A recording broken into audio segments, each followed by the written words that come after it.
violating because it's very clear that ang rule po natin, 30 days after convening Congress, dapat nasa atin na yung NEP para maging basis ng ating General Appropriations Bill.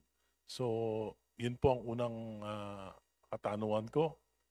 Meron po bang balak pang ibalik yung National Expenditures Program sa Executive Department? Second, ano po yung magiging presentation ng DPWH ngayon?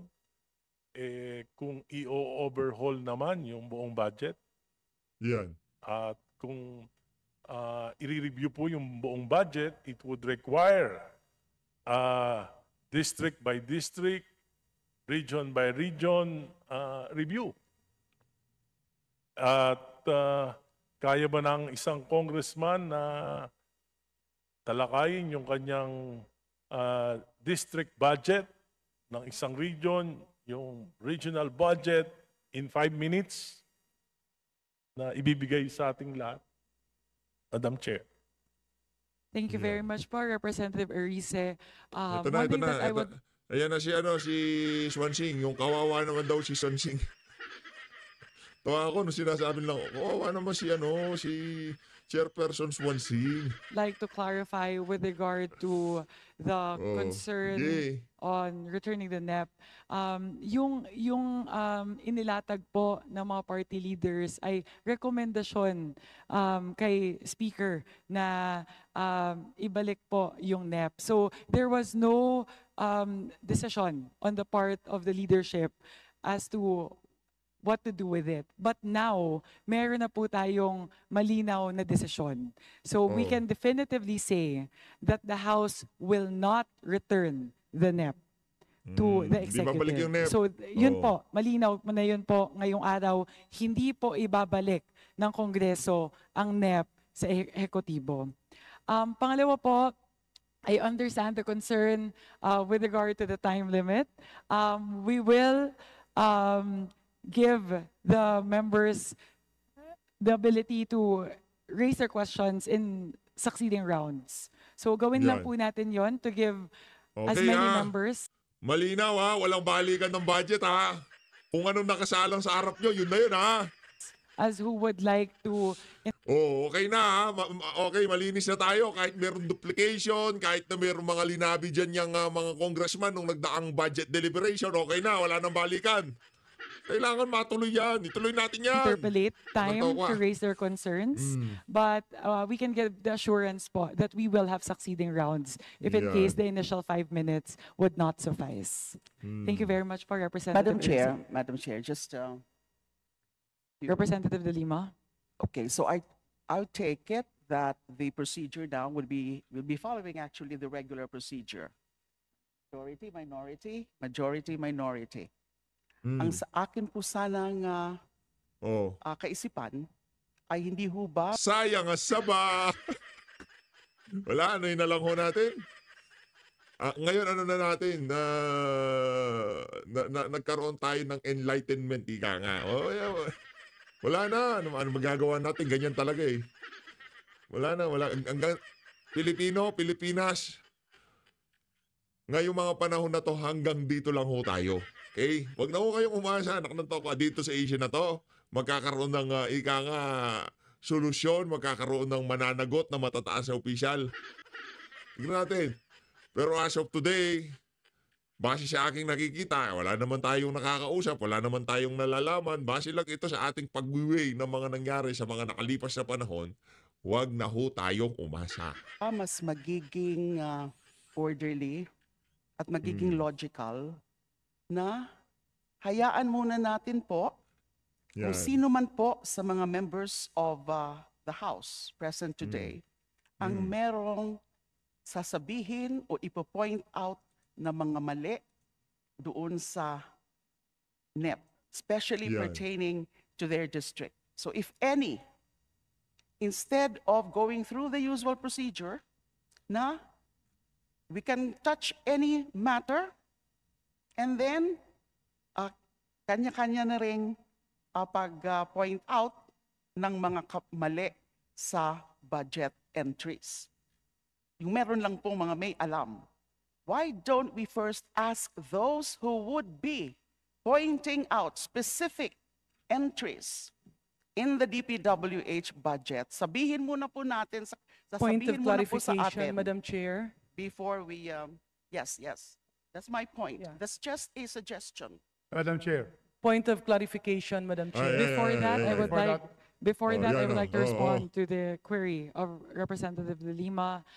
We would have to abide by our internal rules in which Yan. we would recognize Internal rules members in the tayo. order of majority, minority, and independent members. So for today's proceedings, we will adhere to the internal rules of the committee. Madam Chair. First, Vice Chair Rodriguez, and then Deputy Speaker. Ernie. Yes, Madam Chair, we acknowledge and we appreciate the statements of the two gentlemen and our lady representative on their point of their parliamentary inquiries. However, Section 10 of our rules state that we immediately, after hearing the presentation, go to our interpellation, and it starts with the minority, goes to the majority. Therefore, I call on the chair to proceed and call our secretary to present its particular presentation for this committee hearing, and then let's go to the minority to us, followed by the majority. Thank you, Madam Chair. Thank you Kalma very lang, much. Rufus. With that, I Matayin ka recognize sa puso Secretary dyan. Vince Dizon to proceed with the presentation of the Department of Public Oh. Works and Highways. Oh.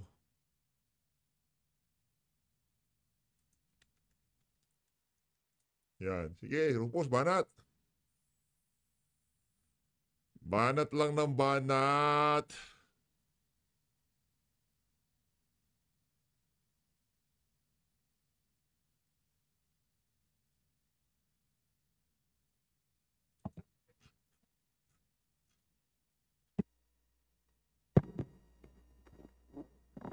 ComSec, please quickly fix the sound system for Secretary Vince Dizon.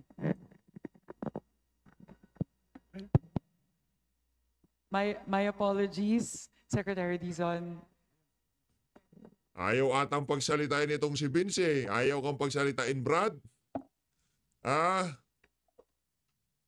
Ba't parang ayaw pagsalitain itong si Vince? Good morning, the honorable members of the Committee on Appropriations, the honorable members of the House of Representatives. Magandang umaga po to Chair Mika Swansing, Vice Chairs Congressman Romy Momo and Ronald Singson. Magandang umaga po. Maraming salamat po sa pag-imbita sa amin ngayong araw. Unang-una po, hihingi po ako ng paumanhin sa members of the Committee on Appropriations. In lieu of a presentation of the budget, please, if you would allow me to just put into context where the DPWH and its budget is right now in the context of the events that were so clearly enumerated by the Honorable Representative De Lima. Alam niyo po, unprecedented po itong sitwasyon natin ngayon. Unprecedented po siya hindi lang dahil nandito po tayo sa sitwasyon na kailangang rebisahin at repasuhin ang budget ng isang ahensya na napapaloob sa National Expenditure Program habang dinidinig na ng Kamara ang budget. Pero tingin ko po, ayon na rin sa sinabi ng ating Pangulo, nitong paulit-ulit na sinabi ng ating Pangulo nitong nakaraang ilang linggo. Unprecedented po ito dahil sa mga nakita at nadiskubre na malawakang anomalya Nako. sa DPWH, lalong-lalo na sa mga flood control projects. Not so long ago, the President was here delivering his SONA, and he so clearly and forcefully told the entire nation Mm. that he feels that enough is enough. Ako, mataas ang respeto ko dyan sa mama na yan eh. Kahit pa paano, mataas naman respeto ko kay Vince Dizon. Naging gabinete yan ng panahon ni dating Pangulong Rodrigo Duterte. Secretary. Basta na mataas ang pwesto niyan. Panahon ni dating Pangulong Rodrigo Duterte. At marami tayong nababaltaan na magaling naman talaga yung si Vince. Kaso ang issue lang natin dyan, ba't mo tinanggap, Brad? Di ka pa bubusog? I mean, yun naman, sir. Sakit sa ulo yan eh. Nung panahon ni Tatay Digong, ang principal mo, alam mo, walang problema. Hindi nagpupulburon. Yan, maliwanag pa na nagpupulburon. Ang tanong, bakit mo tinanggap? Alam mo na mayroong problema, Presidente. Diba? Vince, okay ka lang? Na Yun hindi lang. na dapat maulit itong mga nakita niya, nakita ninyo, at nakita ng buong bayan ng mga project na dapat para sa benepisyo ng taong bayan na nilustay lamang. So I think, honorable members, Chair Mika, please just allow me to first and foremost put into context the President's very clear directives to me as the new secretary or acting secretary of the Department of Public Works and Highways. Dalawa lang po ang sinabi ng Pangulo sa akin. Nung ako po ay sinabihan nito lamang wala pang isang linggo, nung pong Sunday, kung tatanggapin ko ba ang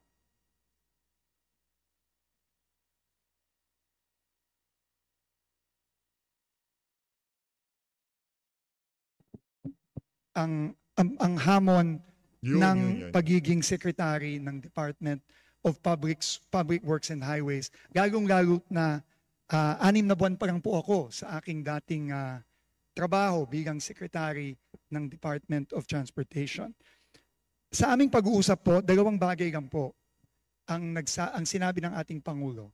At ito na rin pong 2 bagay na to ang nag-udyok sa akin na tanggapin ang hamon kahit na po napakabigat po ng desisyon na hinarap ko sa paghiling ng Pangulo na ako'y maging DPWH Secretary. Pero ang una po niyang sinabi ay kailangang linisin from top to bottom ang DPWH. Kasali ba siya? Nung bang sinabi niyang kailangan linisin from top to bottom? Kasi ang top ng DPWH, Presidente, di ba?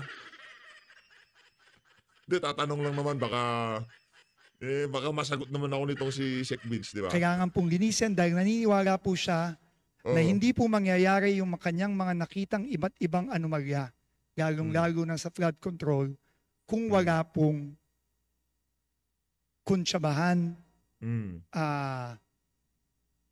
pagpapayag o pagkukonsinte ng ibang mga opisyal sa loob ng DPWH. Ngayon, ang tanong, Sec Vince, sa tingin niyo ho ba absuelto itong si Manny Bunuan? Sa tingin niyo ho ba off the hook na itong si Manny Bunuan dahil hindi na siya ang DPWH Secretary? Yan din kasi ang tanong ng mga kababayan natin kasi ang dating, kahit dyan sa House of Representatives, nung huling hearing, parang ang dating, mga DE lang ang merong kasalanan Itong si Manny Bunuan, parang absuelto na kagad Di ba? Tayo naman lang naman, mga miron lang tayo dito. Hindi naman sa miron lang si PH update dito. Wala tayong impluensya o kung ano pa man. Kung ano man ang maging desisyon ng mga wala tayong magagawa. Pero ito ang nababasa ng ating mga kababayan. Si Manuel Bunuan, hindi siya off the hook dito sa issue ng usapin ng flood control. Yung tipong, dahil hindi na ikaw ang DPWH Secretary, okay na, ganito, ganyan. Kagaya ng ginawa nila dyan sa House of Representatives. Yung tingin ko naman sa Senado, ipapatawag siya ulit. Di ba, Sen? Di ba, Sen Marcoleta, ipapatawag siya ulit, di ba? Kasi, sabi na nitong si Secretary Vince, di naman mangyayari yan kung walang kuntsabahan. Kung wala silang kasapakat sa loob, ika nga. Ako po at ang Presidente ay naniniwala na ang higit na nakararami ng mga kawani ng DPWH ay maayos, magaling, at honest. Pero hindi dun po natin mapagkakaila na meron pong hindi ganoon. Kaya po ang una-una pong inutos sa akin ng ating Pangulo ay humingi kagad ng courtesy resignations from top to bottom. Yan. Unprecedented po ito, Madam Chair. Nahawa ka na ata kay Marcos Jr.? Sek Vince, nahawa ka na doon sa courtesy resignation. Trip niya yan eh. Huwag ka masyado maglalapit dyan ha, baka mabalita ako, sumisingkot ka na rin ng pulbon. Honorable members of the committee. Oh. Pero sabi po ng Pangulo, kinakailangan po itong gawin. At tuloy-tuloy po ngayon ang ating pag-review ng buong organizational structure ng DPWH without necessarily compromising the work that needs to be done and that needs to continue. At kahapon lang po, 3 po sa mga kawani ng DPWH ay rinikomenda na po nating ma-dismiss at makasuhan. Sila po ay humarap na rin po dito sa Kongreso at Senado, pero nakakalap na po tayo just in a few days ng overwhelming na ebidensya laban sa kanila para sila ay i-dismiss at pakasuhan sa Office of the Ombudsman, at yun po ay ginagawa na natin. Ang ikalawa pong direktiba ng ating Pangulo ay aparte po sa paglilinis natin sa personnel mula taas hanggang baba. Kailangan din po natin ng sweeping reforms sa loob ng departamento. Yan. Aaminin ko po, sa tinagal-tagal ko po sa gobyerno, ako po ay na-overwhelm sa laki at sa gulo na nadatnan ko at nakikita ko sa loob ng departamento ng Public Works and Highways. Hindi po ito magiging madaling proseso at hindi din po ito magiging mabilis na proseso. This will take time and this will be a very, very difficult process of reform. But as the President said, enough is enough and we must start somewhere. Kaya po nag-commit po ako sa ating Pangulo at sa inyo po at aming mga mahal na representatives ng ating mga kababayan. Dapat mo mahalin yan. Vince, kailangan mo mahalin yung mga representative na yan. Sila yung magiging kasangga mo sa budget deliberation. Wala naman kayong magagawa sa DPWH kung wala kayong mahal na mga congressman, di ba? Re-reforma po tayo, hindi lamang po sa proseso ng budget. Doon po, marami po akong nakikitang kailangan reformahin. At yun po ay nagpapasalamat po ako sa ating mga miyembro ng Kongreso na matapang po nilang isiniwalat at inilabas ang mga nakita nilang mga problema dito sa 2026 NEP. Yung pong mga proyektong completed na pinopondohan pa rin. Yung pong mga double entry na isang proyekto pero dalawang entry at therefore dalawang budget. Yan po ay kailangan po hindi lamang malaman ng ating mga kababayan pero kailangan po nating ayusin at kailangan po nating tanggalin. Marami din pong kailangan reforma na kailangan gawin sa procurement process ng DPWH. Diyan po nagsisimula ang korupsyon. Hindi ba din sa pakikipag-usap? Makakaasa po kayo sa mga susunod na linggo, sa mga susunod na buwan. Sek, hindi ba doon sa pakikipag-usap ng mga congressman, hindi ba nag-uumpisa doon ng korupsyon? Hindi ba doon nag-uumpisa? Kasi ako tatanungin ng ating mga kababayan, nag-uumpisa ang korupsyon the time na pumasok yung mga congressman sa usapan. Nakakatawa, bibili ka ng napakalaking lupa. Ngayon, para mapataas mo yung value ng lupa mo, idadaan mo yung kalsada sa gitna ng lupa mo. Walang ka conflict of interest. Bahala na kayo dyan sa mga congressman, matamaan. Yung matamaan, hindi kayo yun. Pero marami yan, sila lahat yan. Kaya, rinireplicate nila yung strategy ng mga colleague nila. Sabi nung isa, taga Norte, bumili ako ng lupa. Laki ng lupa na bili ko.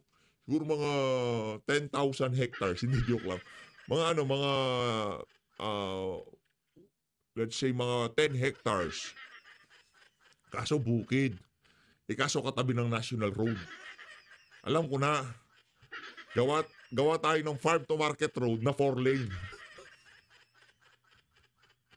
Ngayon, doon na, yan na. Siyempre, gagawin na yan. O, tataas na value lupa niya. Tapos doon niya ibibenta. Diba? Profit kagad. O di naman ibibenta, doon niya pauupahan. Mahusay. Ang tataba ng mga utak ng mga congressman na to. Sino kasama nila dyan sa racket na yan? DPWH. Gagawin po natin yan. At dahil po para ipakita sa ating mga kababayan at sa inyo po, sa kanilang mga representante na ang Pangulo po ay seryoso, nung ilang araw po ang nakalipas, tayo po ay nag-order ng complete pause ng ongoing biddings ng mga proyekto sa DPWH para po mag-install ng mga safeguards para hindi po mauulit ang mga nakita nating pagkakamali at anomalya. Nakitang-kita naman po, hindi lamang ng ating Pangulo, kundi ng ating buong sambayanan. Magkakaroon din po tayo ng sweeping reforms sa project management at project monitoring. Ito pong mga issue sa DUPA, ito pong mga issue sa paano ba nagsisimula ang pagpaplano ng proyekto at paano po ito napupunta sa budget at paano po ito ini-implement. Marami pong nagtatanong, meron po bang master plan para sa flood control ang DPWH? Unfortunately po, mukha po ang sagot po doon ay wala. Kailangan po nating magkaroon nun. Kailangan din po nating magkaroon ng strict monitoring ng project implementation. Nakita ko po mismo sa sarili kong mata ang isang ghost project sa Bulacan kahapon. At nakakainis po na yung pong contractor na nagsabi na completed na ang project last year, na pinayagan at nag-sign off ang DPWH last year po, na fully paid last year. E nandun po, nagmamadaling buhayin ng patay, na sinabi ko kahapon. At i-cover up yung ghost project na yon. Tinanong ko po mismo yung kapitan ng barangay kahapon sa Plaridel. Kailan po ba nagsimula ang trabaho dito? Knowing na nakalagay po sa dokumento ng DPWH, completed at fully paid na po noong 2024 ang proyektong ito worth almost 100 million pesos. Sinabi po ng kapitan at ng mga tao doon, Secretary, 3 weeks ago lang po nagsimula ang trabaho dyan. Ito po ay klarong failure sa monitoring at project implementation. Ito po ay klarong failure sa procurement system. Ito po ay klarong failure sa planning. At kailangan po lahat ng ito ay simulan na nating baguhin at reformahin. Ito lang pong dalawang bagay ang kabilin-bilinan ng ating Pangulo. At nangako po ako sa inyo na sisimulan po natin ito. Hindi po madali ito, uulitin ko po, hindi po madali at hindi po mabilis ito. Pero we have to start somewhere. At tungkol naman po sa budget po ng DPWH na naisumiti na sa Committee on Appropriations sa Kongreso under the National Expenditure Program for 2026. Kami po ni Secretary Mina ay susunod po sa utos ng Pangulo na kailangan nating rebisahin at repasuhin at kung kinakailangan baguhin ang budget po na isinumite ng DPWH. Yun po ang hihingiin ko po sa inyong tulong. Tulungan niyo po kami. Lalo na po ako na 5 araw pa lang po ako. Wala pa pong 5 araw po ako nandito. Ako po ay dumaan sa ilang briefing, aaminin ko po sa inyo, halos wala po akong maintindihan sa gulo ng budget na nakikita ko. Kahit na po matagal na po ako sa gobyerno, marami-rami na rin po akong ahensyang nahawakan. Ako po gitong-gito hanggang ngayon. At napakalaking bagay po ng tulong ng honorable members ng Congress para maipakita sa amin, sa akin, at sa buong sambayanan ang mga pagkakamali dito sa budget na ito. Para po mabago natin at maipakita naman po natin sa ating taong bayan na seryoso po tayo sa mga pagbabago gusto nating gawin sa DPWH. Kaya po ngayon, pasensya na po, hindi po ako makakapag-present. Tama po si Congressman Rufus Rodriguez Magsasayang lang po tayo lahat ng oras kung ako po ay magpe-present ng budget na babaguhin din po natin sa tulong po ninyo. Kaya po ako hihingi ng paumanhin. Hindi po muna ako magpe-present at hihingi po sana ako ng panahon. Hindi po madali ito. Hingi po, sabi ko po nung una ay kahit po sana 2 linggo, pero alam ko po na may timeline po ang Kongreso para matapos ang budget. So, tatanggapin ko po ang oras na ibibigay ng ating honorable committee, ng ating chairperson. At kung kinakailangan po, hindi na po kami matutulog para lang po maayos ito. Wag naman, Sheikh. Yung inyong yung inyong decision making, baka mayari kayo dyan, baka sa sobrang puyat nyo, maganda doble-doble yung mga project, di ba? Huwag ganun, matulog Kasi kayo. po, napaka-importante po nito. At kailangan na po nating magsimulang baguhin itong sistema na hindi maganda na nagre-resulta dito sa mga proyektong nakikita natin sa buong bansa. Salamat po ulit, Chair Mika, sa ating mga honorable members. At ulitin ko po, salamat po sa paglalabas ninyo ng mga nakita niyong pagkakamali. At ako po mismo ay personal na looking forward po dito sa ating mga diskusyon. At please po, wag po kayong mag-aatubili na magsabi po ng mga iba pang mga pagkakamali na nakita niyo po dito sa 2026 budget. At ito po ay isasama po natin dito sa ating sweeping review at pagrepaso sa budget ng DPWH. Maraming salamat po at thank you ulit sa pagkakataong ito. Thank you po. Thank you very much po. Maraming salamat po, Secretary Vince Dizon. Yun po yung intensyon namin. Yan po ang nais namin gawin ngayong araw na matulungan po ang Department of Public Works and Highways. Para doon sa mga congressman na nakausap itong si Manny Bunuan nung nagdaang budget deliberation. Sorry na lang, hindi na tuloy yung project nyo.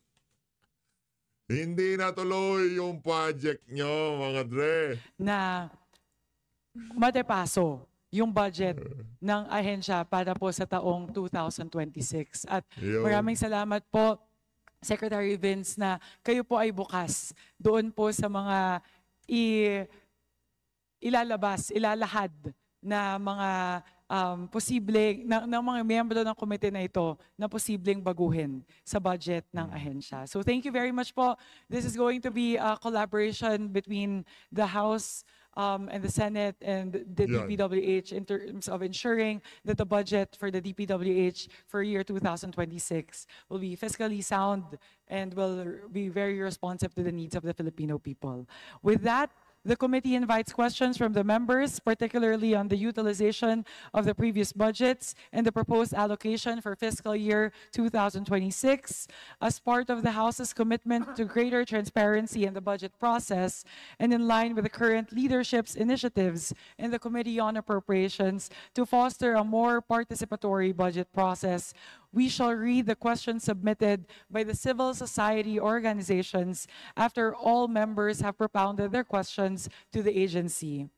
We request Secretary Vince Dizon and his team to please provide necessary clarifications and to respond directly to the issues at hand to ensure that this committee and the public following this proceeding are fully informed of the anticipated impact of the proposed budget of the Department of Public Works and Highways. May I remind our distinguished colleagues that each member is allotted 5 minutes for questioning or interpellation, excluding the responses of the resource persons. When you hear the first bell, may bell ba tayo dito? There's no bell, but we do have a timer, as you can see on the screen. You will be prompted if you have 30 seconds left to conclude your questions. And finally, there would be a time expired flashing on the screen once your time elapses.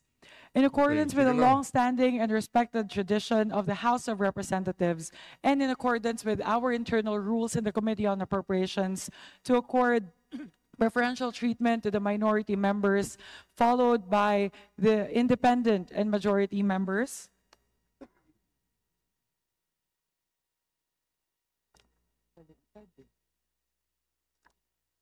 My apologies. Based on our internal rules, the order shall indicate majority member first, minority, then independent, then majority. So we will follow that line of recognizing our members in alternating manner.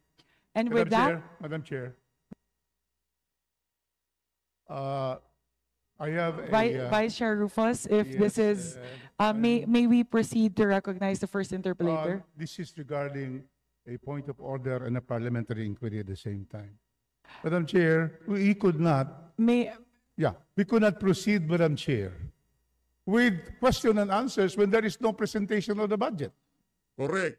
In other words, just like when we have our second reading of bills, there is always that committee amendments. Here, I think the best way, the Secretary is already studying it very well upon order of the President to review. What will be the basis for our questions when there is no budget presented? Practically, there is no budget being presented. What is submitted in the NEP is not what the Secretary will want us to discuss. So there's really, with that statement of the Secretary, let's allow him. Let's allow the Secretary and the team to be able to come out already what they see as their initial findings of deficiencies, of errors, so that when we come, we have a new budget that is already corrected by the proper agency for us to ask questions. Yan. We cannot ask questions now. There's no is there a budget pending? Because the Secretary has said na i-review. He would like to request us to give inputs and we will do it. But how can we put inputs when what we will say may be already be corrected by the resubmitted budget of the DPWH? It's a procedural issue that we have to tackle. Because otherwise, what is the paper we are going to review? That's one submitted. He has said that there's so many mistakes there, so many redundancy, so many projects already finished but still in the budget. Let us give a chance to the DPWH and let's have a meeting after we give them some time, and that is where we will have our minority majority. But I submit to the chairperson. Palakpakan natin si Rufus Rodriguez. Kayo talaga, Madam Chairperson, wala kayong kaalam-alam dyan sa trabaho na pinasok nyo na yan. Asan yung budget? Asan pag-uusapan natin? Di ba budget deliberation to? Sinabi na nga ang daming falsipikato sa budget, pag-uusapan pa natin. Thank you very much, Representative Rodriguez. Again,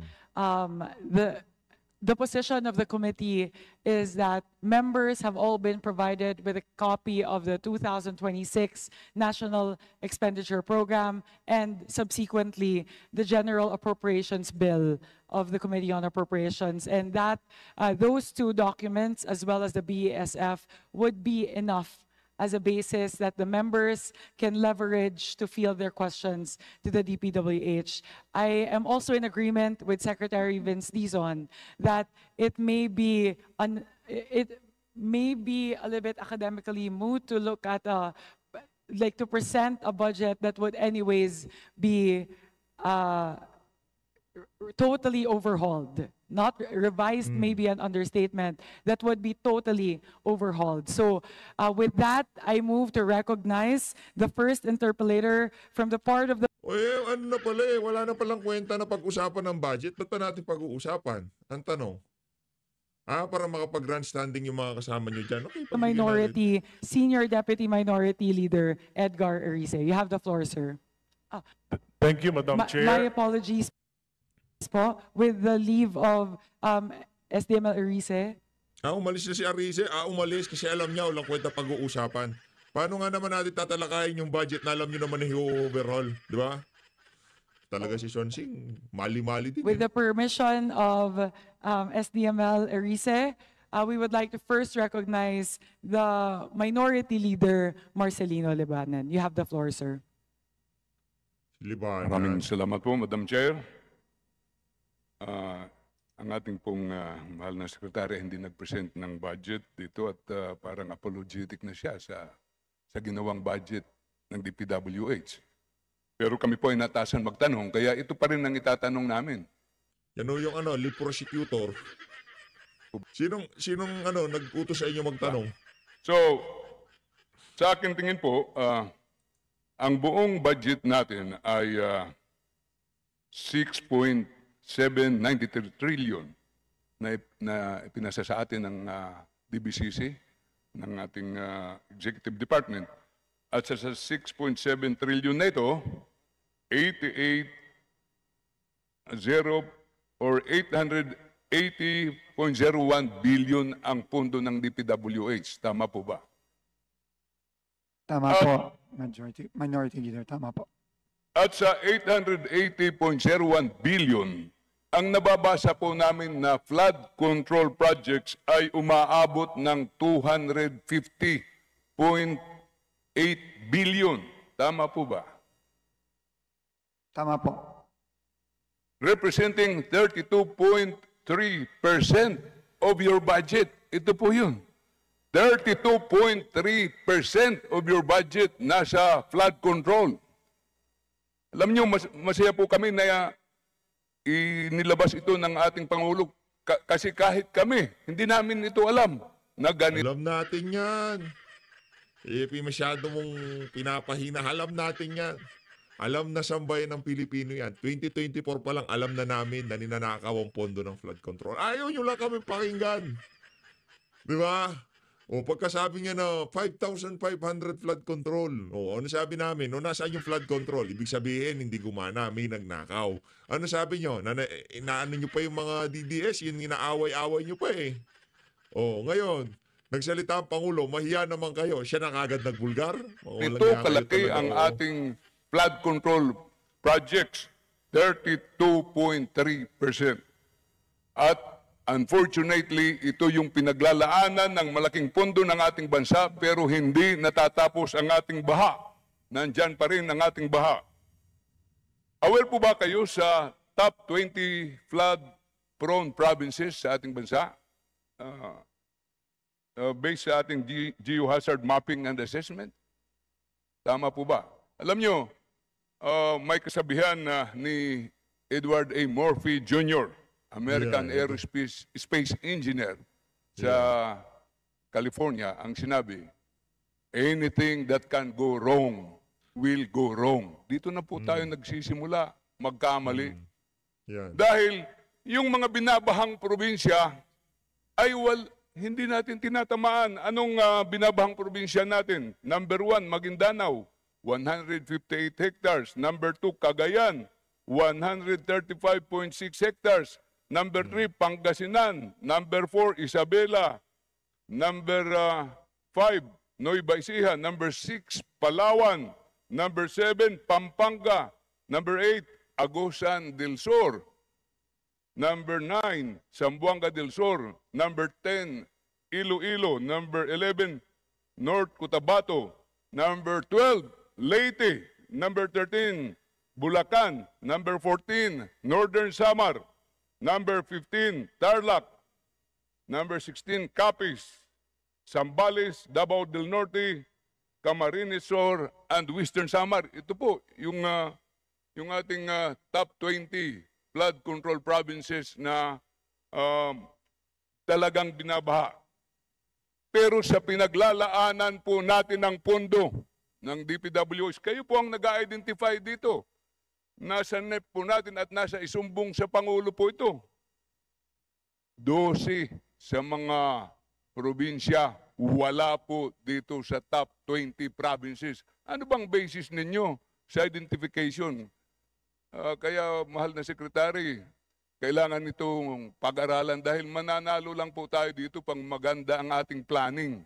Alam nyo, 2019, Secretary, napapansin ko sa aking probinsya sa Eastern Samar, sa bayan ko, San Rafael na barangay, Taft, Eastern Samar, may nagsulputan mga proyekto. Una, yung mga rock netting. 3 billion, hindi namin maintindihan. Yan, 2018. 2018 yan. Oh, yan. Yan yung pag-usapan natin. Yan, Eastern Samar, dyan tayo mag-focus. Samar. Hindi naman naglalandslide, hard rock. Pero 3 Yan. billion ang inilagay.